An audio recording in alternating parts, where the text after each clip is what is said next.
سنت کی، اور غلطیوں کی نشاندہی کرنے سے کوئی بے عزتی نہیں ہوتی ائمہ کی، کسی کی تنقیص نہیں ہوتی۔ اور اس مسئلے کو بھی سمجھنا ہے تو ایک نقطے سے سمجھ لو، حضرت عمر بن خطاب رضی اللہ تعالیٰ عنہ نے کہا تھا رحم اللہ امرأن اہدی الی عیوبی، اللہ تبارک و تعالیٰ اس شخص پر رحم فرمائے جو میرے عیوب کو مجھے ہدیہ کر دے، جو میری غلطیوں کو مجھے بتا کر کے مجھے بطور تحفہ لا کر کے دے دے۔ اپنی غلطیوں کی نشاندہی کو اپنے لیے ہدیہ کہا کرتے تھے، تحفہ، جیسے کوئی تحفہ لا کر کے دے دے تو آپ اس کو جزاک اللہ خیرن کہتے ہیں، شکریہ ادا کرتے ہیں۔ ہمارے اسلاف حضرت عمر بن خطاب رضی اللہ تعالیٰ عنہ کہا کرتے تھے اللہ تعالیٰ اس شخص پر رحم فرمائے، پیش کی رحمت کی دعا جو میری غلطیاں میرے عیوب لا کر کے مجھے بتا دی، عمر تم سے یہ غلطی ہو رہی ہے، عمر تم سے یہ غلطی ہو رہی ہے، اور بہت ساری باتیں ہیں۔ عمر بن خطاب رضی اللہ تعالیٰ عنہ کے سامنے ان کی خلافت کے دور میں ایسے ایک دو مسائل میں ان سے چوک ہوئی تو انہوں نے لاسٹ میں کیا کہا، سارا واقعہ پیش آنے کے بعد کہا اگر فلاں نہ ہوتا، اس نے ہماری رہنمائی نہ کی ہوتی، اس مسئلے میں سنت کا راستہ نہ بتایا ہوتا تو ہم سب کو اللہ تبارک و تعالیٰ عذاب میں مبتلا کر دیتا۔ یہ تو اللہ تبارک و تعالیٰ کا فضل ہے کہ فلاں نے ہماری رہنمائی کر دی۔ تو خلاصہ یہ ہے دعوت اہل حدیث۔ یہ کیا ہے؟ یہ ہے دعوت اہل حدیث۔ اب اس حوالے سے جو چند شبہات ہیں میں چاہتا ہوں اس کا بھی تذکرہ، اور شبہات تو ایسے تو بہت سارے شبہات ہیں لیکن میں چاہتا ہوں کہ بہت زیادہ تفصیل میں جائے بغیر چند شبہات کا تذکرہ میں آپ کے سامنے کروں۔ ایک بات یہ جان لیجئے کہ جو یہ مسئلہ عام طور پر بیان کیا جاتا ہے حدیث کے لفظ کے حوالے سے، حدیث کے نام کے حوالے سے کہ آپ لوگوں نے اہل حدیث کہاں سے اپنا نام رکھا، تو میرے بھائیوں میرے بزرگوں اس حوالے سے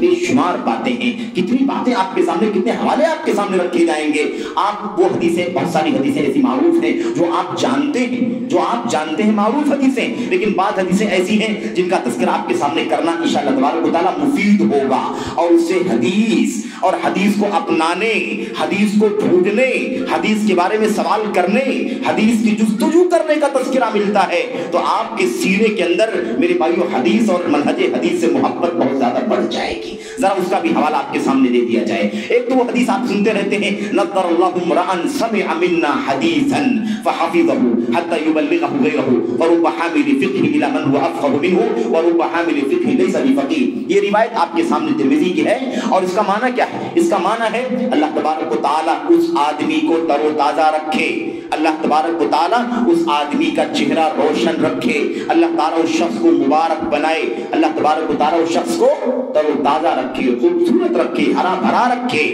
سمع منا حدیثا، جو ہماری کوئی ایک حدیث سنے۔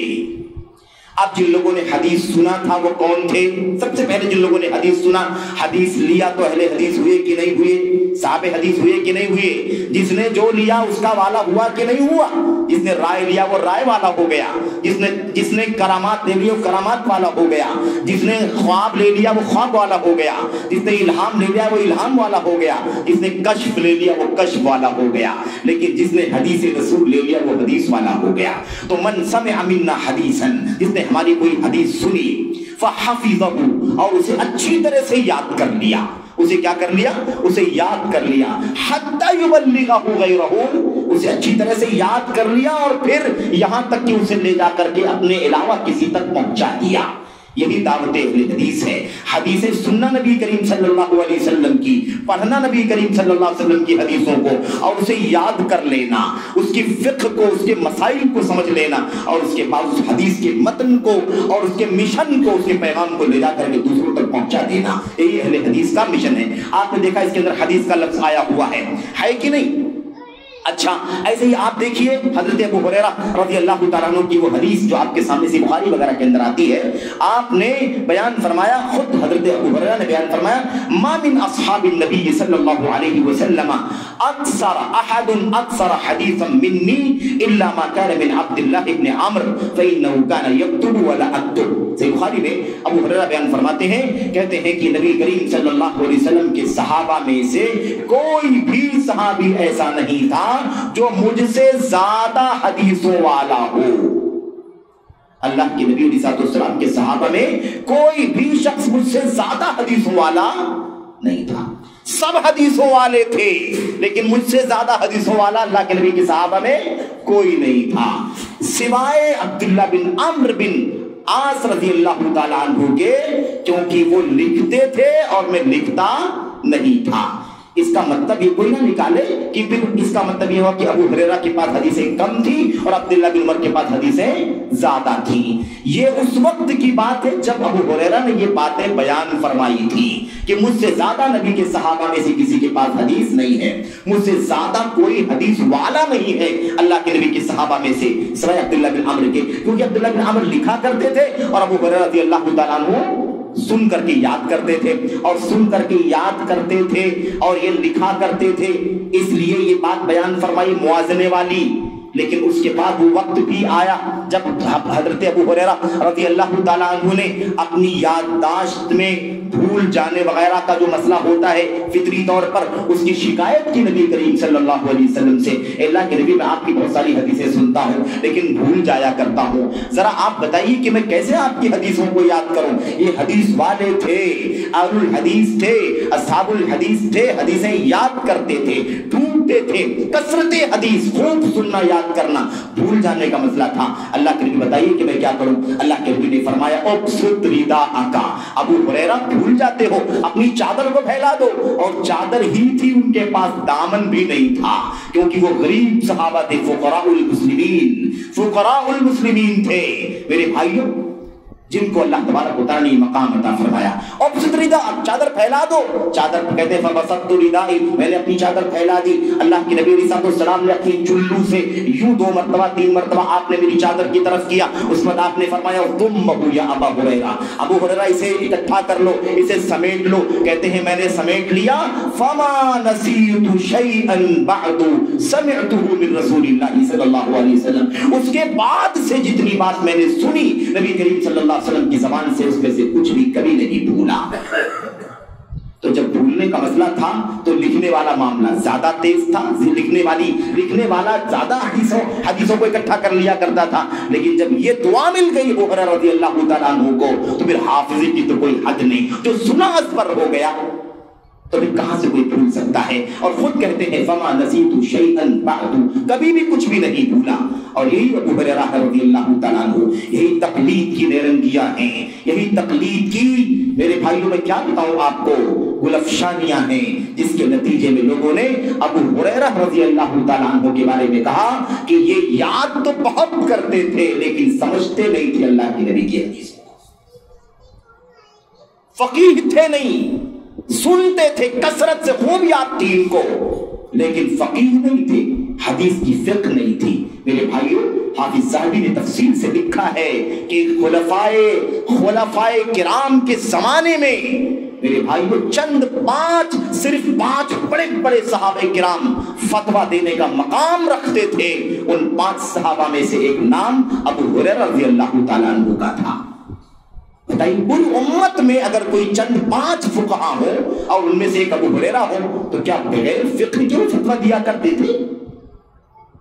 تو بہرحال یہ سب الزامات ہیں اور یہ سب باتیں بھی الگ ہیں کہ صحابہ کے سلسلے میں کس طرح کی گستاخیوں کے جملے، گستاخیوں کی باتیں لوگوں نے اپنی کتابوں کے اندر لکھی۔ بہرحال یہ بات آپ کے سامنے آ گئی۔ یہاں پر میں ایک بات اور آپ کے سامنے عرض کر دیتا ہوں، ایک حدیث اور، پھر اس کے بعد یہ مسئلہ ختم ہو جائے گا کہ اہل حدیث کیوں ہیں۔ اب یہ ابو ہریرہ اہل حدیث ہیں، عبداللہ بن عمر اہل حدیث ہیں، اور ایسے ہی سارے صحابہ۔ کیا کہا؟ کوئی بھی اللہ کے نبی کے صحابہ میں مجھ سے زیادہ حدیثوں والا نہیں تھا۔ تو سارے صحابہ حدیثوں والے تھے لیکن مجھ سے زیادہ حدیثوں والا کوئی نہیں تھا۔ یہ ابو ہریرہ کی زبان ہے رضی اللہ تعالیٰ عنہ۔ اور اس کے بعد میں آپ کو بتاؤں، یہی ابو ہریرہ ہیں، روایت کرتے ہیں، کہتے ہیں کہ سألت رسول اللہ صلی اللہ علیہ وسلم، میں نے اللہ کے نبی علیہ السلام سے پوچھا، من اسعد الناس بشفاعتک یا رسول اللہ، اے اللہ کے رسول، آپ کی سفارش کا، آپ کی شفاعت کا سب سے زیادہ حقدار، سعادت مند کل قیامت کے دن کون ہوگا؟ آپ کی سفارش کا سب سے زیادہ سعادت مند کل قیامت کے دن کون ہوگا؟ یعنی آپ کی سفارش کس کو نصیب ہوگی؟ اللہ کے نبی علیہ السلام نے فرمایا، لقد ظننت یا ابا ہریرہ الا يسألنی عن هذا الحدیث احد اول منک۔ اللہ کے نبی نے فرمایا، یقین تھا مجھے ابو ہریرہ یقین تھا، گمان تھا، یقین کے معنی میں کہتے مجھے یقین تھا کہ اس حدیث کے بارے میں تم سے پہلے مجھ سے کوئی اور سوال نہیں کرے گا۔ یہ حدیث سب سے پہلے اس سے کون پوچھے گا؟ سب سے پہلے مجھے یقین تھا کہ یہ سوال تم کرو گے، تم ہی کرو گے، تم سے پہلے کوئی اس حدیث کے بارے میں مجھ سے نہیں پوچھے گا۔ تو آپ نے کیا فرمایا تھا؟ لا یسألنی عن ھذا الحدیث، اس حدیث کے بارے میں مجھ سے تم سے پہلے کوئی اور نہیں سوال کرے گا۔ اس کے بعد اللہ کے نبی نے جواب دیا، آپ نے فرمایا، کہتے کیوں؟ اس لیے لما رأیت من حرصک علی الحدیث، کیونکہ میں دیکھتا ہوں، میں جانتا ہوں کہ تم حدیث کے بہت لالچی ہو، بہت شوقین ہو، بڑا جذبہ رکھتے ہو، بڑی تڑپ رکھتے ہو حدیث رسول کو ڈھونڈنے، تلاش کرنے اور پوچھنے کے سلسلے میں۔ تو یہ اہل حدیث تھے کہ نہیں تھے؟ یہ اہل حدیث تھے، اسی لیے ان کے راستے پر ہم چلتے ہیں، چلنے کی دعوت دیتے ہیں۔ یہی دعوت اہل حدیث ہے کہ سب حدیث والے بن جاؤ، سب حدیث والے بن جاؤ، یہی دعوت اہل حدیث ہے۔ حتیٰ کہ اہل حدیث کی دعوت تو یہ بھی ہے کہ اگر آپ ان ائمہ اربعہ سے اپنی نسبت جوڑتے ہیں اور اپنے آپ کو ان ائمہ میں سے کسی کی طرف منسوب کر کے اگر اپنے آپ کو حنفی کہتے ہیں، یا مثال کے طور پر مالکی کہتے ہیں، یا اپنے آپ کو شافعی کہتے ہیں، یا آپ کو حنبلی کہتے ہیں، اور ان تمام ائمہ پر اللہ تبارک و تعالیٰ کی رحمت ہو، رضوان ہو، اگر آپ نسبت کرتے ہیں اس معنی میں کہ آپ ان کی تقلید کرتے ہیں، ان کا کہا مانتے ہیں، جو کچھ کہا آپ مانتے ہیں، یہ نہیں تلاش کرتے کہ ان کے کہنے کی دلیل کیا ہے، ان کے فتوے کی دلیل کیا ہے، ان کے فیصلے کی دلیل کیا ہے، ان کے حلال کہنے کا حوالہ کیا ہے، ان کے حرام کہنے کا حوالہ کیا ہے، آپ یہ سب نہیں دیکھنا چاہتے۔ اگر آپ یہ عقیدہ رکھتے ہیں کہ ان اماموں کے ساتھ ہماری نسبت ہے اور ہم ان کی باتوں کو جوں کا تو مانتے ہیں، تو اہل حدیث کی دعوت ہے کہ آپ اللہ واسطے ان اپنے اماموں جن سے تم نسبت رکھتے، آپ جن سے نسبت رکھتے ہیں، آپ ان اماموں کے صحیح معنوں میں مقلد بن جائیں، صحیح معنوں میں ان کا کہا مان لیں، صحیح معنوں میں ان اماموں کی تعلیمات کو تسلیم کر لیں۔ ہمیں اللہ کی ذات سے یقین ہے کہ آپ سب کے سب اہل حدیث ہو جائیں گے، کیونکہ ان سارے ائمہ اہل حدیث تھے۔ ابو حنیفہ اہل حدیث، مالک اہل حدیث، شافعی اہل حدیث، احمد بن حنبل اہل حدیث، ان سب نے حدیث کی دعوت دی ہے۔ صحیح حدیث میرا عقیدہ، صحیح حدیث میرا عقیدہ، صحیح حدیث میرا مسلک، صحیح حدیث میرا مسلک، سارے اماموں نے تعلیم دی ہے۔ سب نے کہا، امام شافعی نے کہا، لا یحل لرجل، کسی آدمی کے لیے حلال نہیں ہے، من استبانت لہ سنت رسول اللہ صلی اللہ علیہ وسلم ان یدعها لقول احد کائنا من کان، اس کے سامنے اللہ کے نبی کی سنت واضح ہو جائے، آپ کا فرمان نہ جائے، آپ کا قول آ جائے، کسی آدمی کے لیے حلال نہیں ہے کہ کسی کے قول کی بنیاد پر اسے چھوڑ دے، چاہے وہ کوئی بھی ہو۔ امام مالک نے یہ بات کہا، امام شافعی نے یہ بات کہی۔ امام شافعی نے کہا، حدیث دیکھو، حدیث اہل حدیث تھے کہ نہیں تھے امام شافعی؟ امام شافعی اہل حدیث تھے کہ نہیں تھے؟ امام شافعی کہتے ہیں اللہ کی قسم، اور ایسا جذبہ حدیث کا آپ کو شاید کہیں سننے کو ملے۔ امام شافعی کہتے ہیں کوئی شخص راستے میں چل رہا ہو، راستے میں چلتے چلتے اسے کوئی کاغذ کا ٹکڑا دکھائی دے دے اور اس کے اوپر قال رسول اللہ صلی اللہ علیہ وسلم کے ساتھ کوئی بات متن کی لکھی ہو، تو اسے لے جا کر کے امام شافعی کے حوالے سے بیان کر دو کہ امام شافعی نے یہ بیان کرنے کے لیے کہا ہے، کیونکہ امام شافعی کا مسلک حدیث رسول صلی اللہ علیہ وسلم، یہ تعلیم ہے اماموں کی، اور یہی بات سارے اماموں نے کہی اور کہنا چاہیے بھی۔ یہ امامت کا مقام جو اللہ نے انہیں عطا فرمایا ہے، اسی لیے عطا فرمایا ہے کہ وہ سنت کے شیدائی تھے، حدیثوں کے متوالے تھے، اللہ کے نبی کے قول و فعل کے دیوانے تھے، اس کے سامنے اپنی بات پیش کریں، تصور بھی نہیں کیا جا سکتا ہے۔ دیوار پہ مارنے کے لیے کہا، دیوار پر مار دیا کرو، یہ ان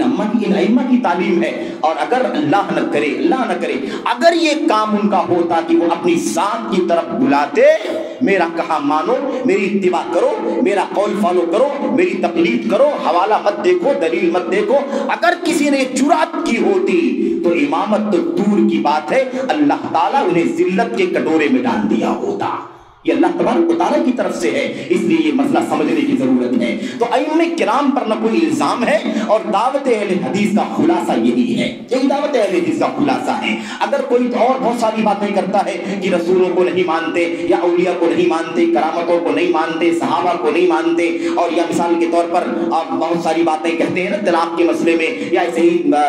کیا کہتے ہیں طلاق ثلاثہ کے مسئلے میں، ایسے ہی تراویح کے مسئلے میں، دو اذان کے مسئلے میں، جو بہت ساری باتیں کہتے ہیں، صحابہ کو نہیں مانتے، یہ سب غلط فہمیاں ہیں جو پھیلائی جا رہی ہیں، الزامات ہیں جو دھرے جا رہے ہیں، تہمتیں ہیں جو بنائی جا رہی ہیں، اس کا حقیقت سے کوئی تعلق نہیں ہے۔ دعوت اہل حدیث یہی ہے جس کی وضاحت آپ کے سامنے کتاب و سنت کے حوالے سے کی جا رہی ہے، اور یہی دعوت حق ہے، یہی وہ مشن ہے جس مشن پر دنیا میں عزت کا اور آخرت میں جنت کا وعدہ رب ذوالجلال نے کیا ہے۔ میرے بھائیوں، میرے بزرگوں، بات بہت زیادہ لمبی نہ ہو جائے، اللہ کے نبی صلی اللہ علیہ وسلم کی باتیں حدیثیں تو بہت ساری ہیں، آئیے میں کچھ شبہات کا آپ کے سامنے حوالہ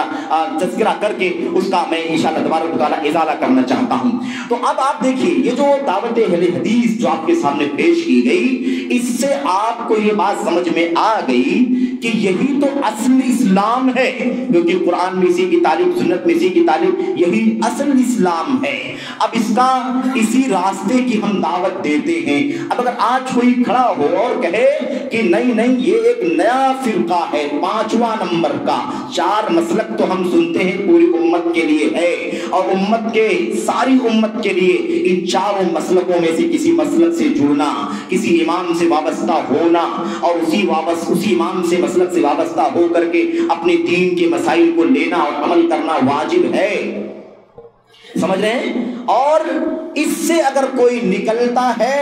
تو وہ 5واں فرقہ ہوگا۔ وہ کیا ہوگا؟ 5واں فرقہ ہوگا، یا وہ نیا فرقہ ہوگا۔ اگر یہ کوئی بات کہتا ہے تو 2-3 باتیں ہو سکتی ہیں، یا تو وہ ہو سکتا ہے کہ لا علم ہو، اسے پتا نہ ہو کہ یہ بات جو کہہ رہا ہے وہ صحیح ہے نا، اسے پتا نہیں ہے، وہ لا علمی کی بات کہہ رہا ہے۔ اور یا تو ایسا ہو سکتا ہے کہ اس کے اندر تعصب ہو، حق دھرمی ہو اس کے یہاں، وہ جانتا ہو، لیکن عصبیت جو کبھی انسان کے دل میں ہوتی ہے نا، اس کی بنیاد پر اس طرح کی بات کہتا ہے۔ اور یا تو ایسا بھی ہو سکتا ہے کہ وہ غبی اور نادان ہو، کچھ سمجھتا ہی نہ ہو کہ کیا کہہ رہا ہے، کیوں کہہ رہا ہے، ایسا بھی ہو سکتا ہے۔ کیوں؟ اس لیے کہ اہل حدیث کی بات آپ کے سامنے پیش کی گئی، اس کی دعوت کی حقیقت آپ کے سامنے بیان کی گئی۔ یہ دعوت اصل اسلام ہے، اس کے سوا اسلام کیا ہے کوئی بتائے۔ اگر کوئی اس کے علاوہ اسلام کی کوئی شکل بتانا چاہتا ہے اور وہ مثال کے طور پر ان 4 اماموں کی نسبت بیان کرنا شروع کرتا ہے کہ دین اسلام ان 4 اماموں سے نسبت رکھتا ہے، حنفی، مالکی، شافعی، حنبلی، حنفی، مالکی، شافعی، حنبلی، یہ ترتیب کے ساتھ انہی کے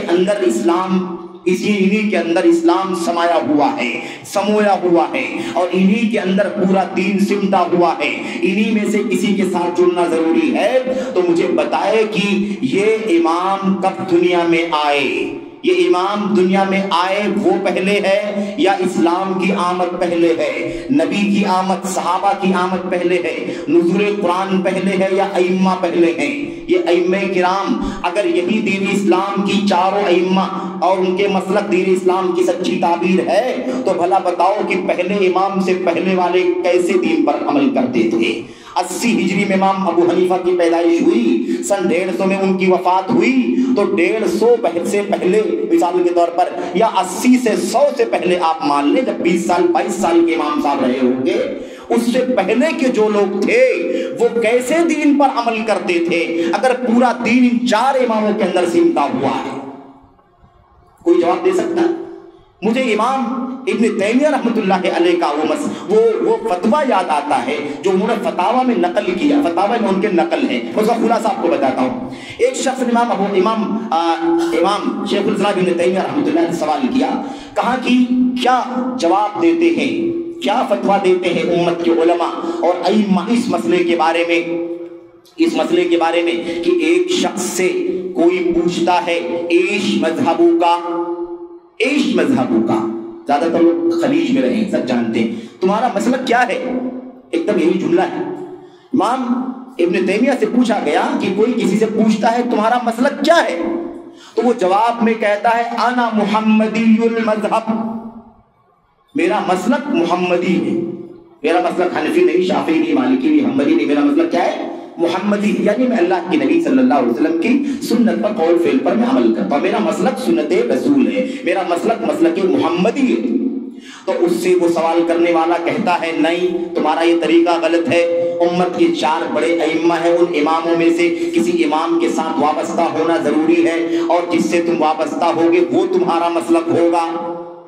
تو وہ آدمی فوراً سوال کرتا ہے یہ بتاؤ کہ اگر تمہاری یہ بات صحیح ہے تو الخلفاء الاربعہ ابو بکر عمر عثمان علی ومن بعدہم ماذا کان مذہبہم، اگر تمہاری یہ بات صحیح ہے تو ابو بکر عمر عثمان علی یہ چاروں بڑے صحابہ کرام خلفائے اربعہ یہ چاروں اور ان کے بعد جو اور صحابہ آئے ایش کان مذہبہم، ان کا مسلک پھر کیا تھا، ان کا مسلک پھر کیا تھا۔ اگر تم یہ کہتے ہو کہ ان چاروں اماموں میں سے کسی امام کے ساتھ جڑنا ضروری ہے اور اسی کے ساتھ ہی تمہیں رہنا ضروری ہے تو پھر یہ بتاؤ کہ ائمہ خلفائے اربعہ اور ان کے بعد جو صحابہ تھے ان کا مذہب کیا تھا، کیونکہ ظاہر ہے کہ یہ سب کے سب لوگ ان اماموں سے پہلے والے، ان اماموں سے پہلے والے۔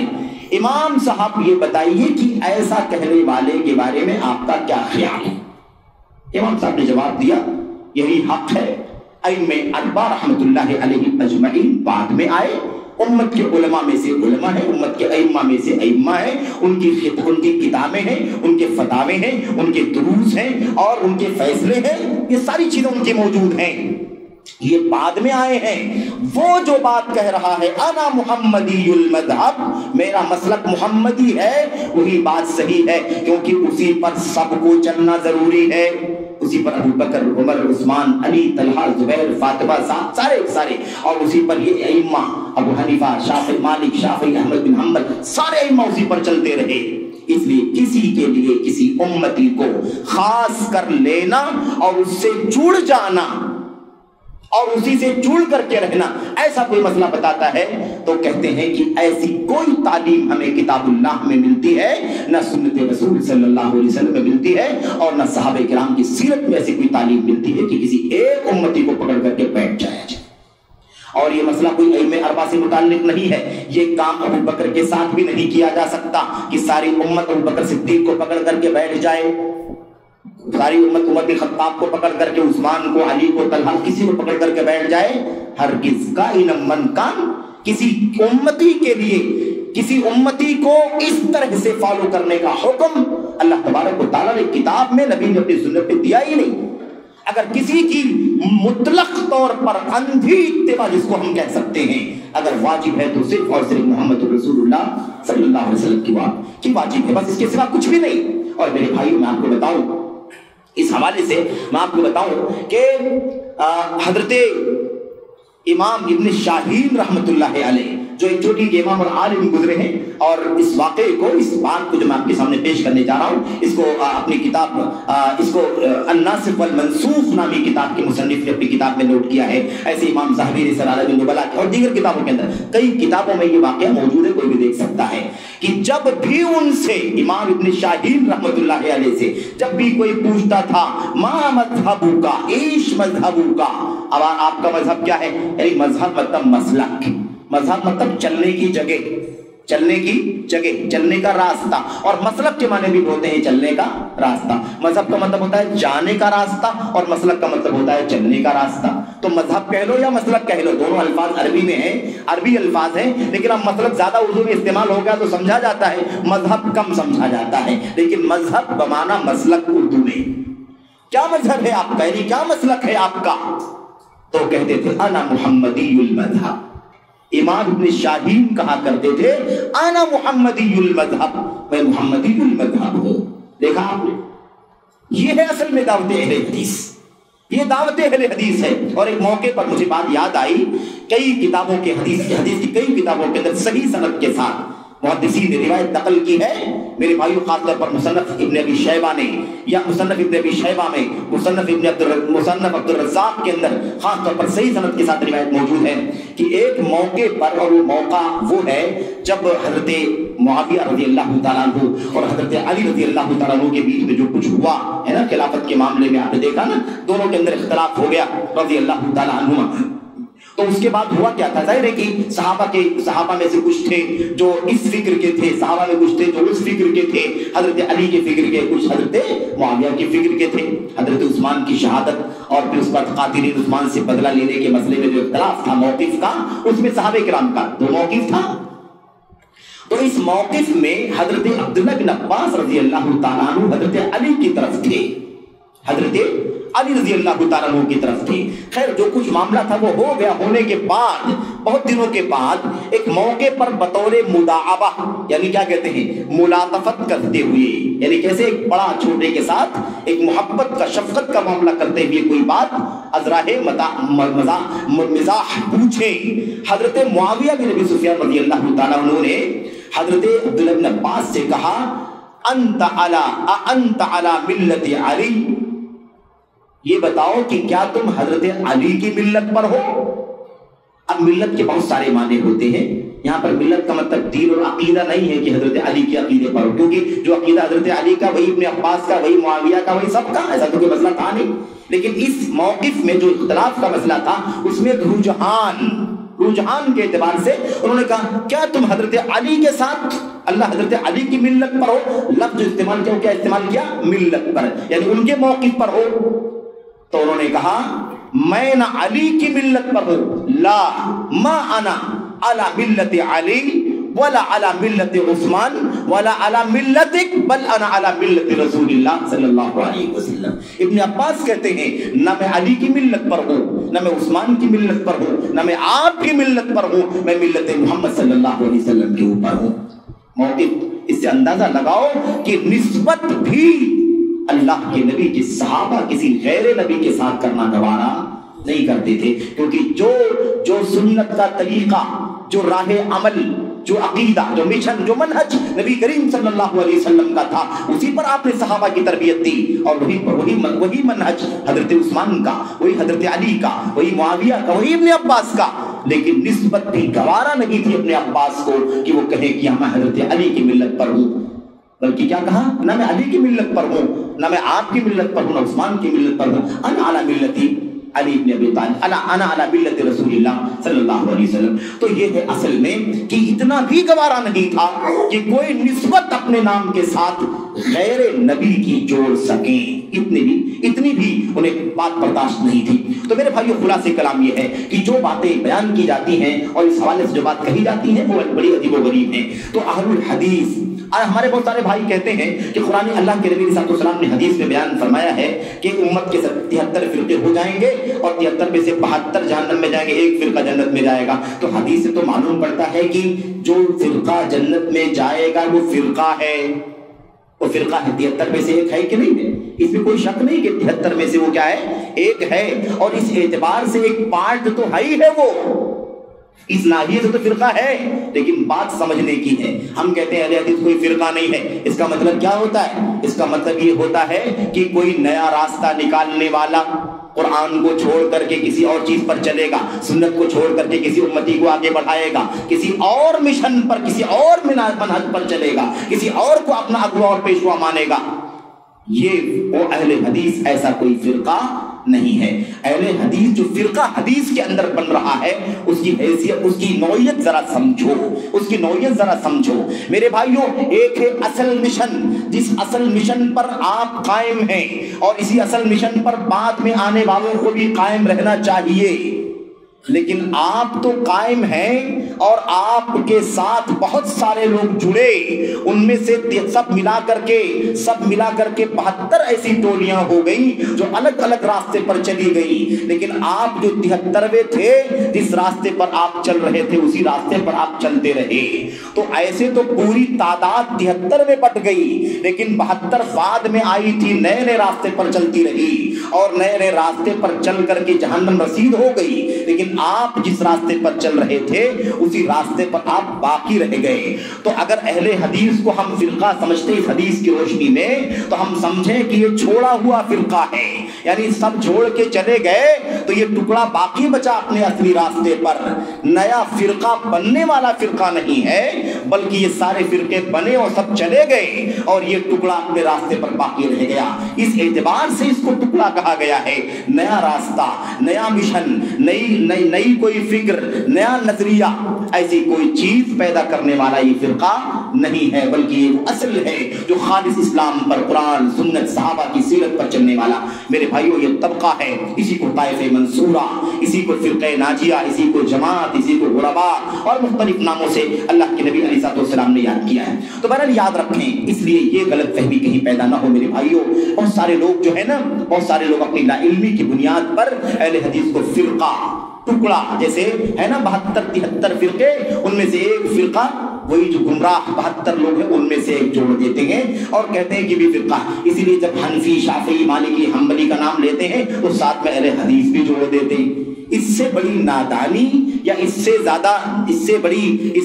عصبیت اور اس سے زیادہ غباوت کچھ ہو ہی نہیں سکتی کہ آدمی کا اتنا بھی مطالعہ نہ ہو، اتنی بھی بات اگر آدمی نہ سمجھتا ہو کہ اہل حدیث کا مشن کیا ہے، کیا ہے، کون سا نیا راستہ اختیار کیا اہل حدیث نے، کس امتی کو نبی کا درجہ دیا، بھلا بتائے کوئی کہ اہل حدیث کے اندر کسی امتی کو نبی کا درجہ دیا جاتا ہو، اہل حدیث کے اندر عقل پرستی کی جاتی ہو، اہل حدیث کے اندر نفسانی خواہشات پر عمل کیا جاتا ہو، اہل حدیث کے یہاں مثال کے طور پر کوئی خواب اور کرامت بیان کر کے دین بنا لیا جاتا ہو، اہل حدیث کے اندر مثال کے طور پر کوئی جھوٹی سچی کرامتیں لا کر کے اسے فضیلت کے نام پر بیان کر کے اس کو قرآن و سنت کی طرف کی تلاوت کی جاتی ہو۔ کوئی بتائے کہ اہل حدیث کے اندر کشف و کرامات اور الہام کی وہ حیثیت ہو جو کتاب و سنت کی حیثیت ہوتی ہے؟ کوئی طریقہ، ایک نیا راستہ کوئی اہل حدیثوں کا نہیں ہے۔ اہل حدیث اللہ کے کلام پر، اللہ کے نبی کی سنت پر، صحابہ کرام جن کے سامنے پہلے قرآن کریم اترا اور سنت کی باتیں ان کے سامنے بیان کی گئی، عمل کر کے دکھائی گئی، اسی راستے پر چلتے ہیں، اسی کی تلاش کرتے ہیں اور پوری کوشش کے ساتھ، معارضے کے باوجود، ٹکراؤ کے باوجود، دشمنی کے باوجود اور ساری سازشوں عیاریوں کے باوجود بھی میرے بھائیوں اسی مشن کو دنیا میں عام کرنے کے لیے کوشاں ہیں۔ تو یہ بات واضح ہو جانی چاہیے۔ اس کے بعد ہمارے سامنے ایک شبہ اور بھی پیش کیا جاتا ہے، وہ شبہ یہ ہے کہ یہ اہل حدیث جو ہے نا، یہ اہل حدیث جو ہیں یہ دراصل بڑے تشدد والے ہیں۔ تشدد کیسا ان کے اندر؟ تشدد یہ ہے کہ یہ لوگ اپنے سوا سب پر ہمیشہ نقد کرتے رہتے ہیں۔ کہتے ہیں کہ نہیں کہتے؟ ان کا ایک ہی کام ہے نقد کرنا، ان کا ایک ہی کام ہے رد کرنا، ان کا ایک ہی کام ہے لوگوں کے گندے عقائد بیان کرنا، لوگوں کے گندے عقید مسائل بیان کرنا، لوگوں کی بدعمالیاں لوگوں کے سامنے بیان کرنا، ان کا یہی کام ہے۔ یہ لوگ اتنا زیادہ تشدد کرتے ہیں، صرف لوگوں کے پیچھے پڑے رہتے ہیں۔ یہ ایک الزام ہے، یہ الزام ہے۔ اگر یہ کرنا غلط ہے، اگر آج یہ کرنا غلط ہے تو اس سے پہلے بھی نعوذ باللہ کیا غلط تھا؟ یأمرون بالمعروف وینہون عن المنکر،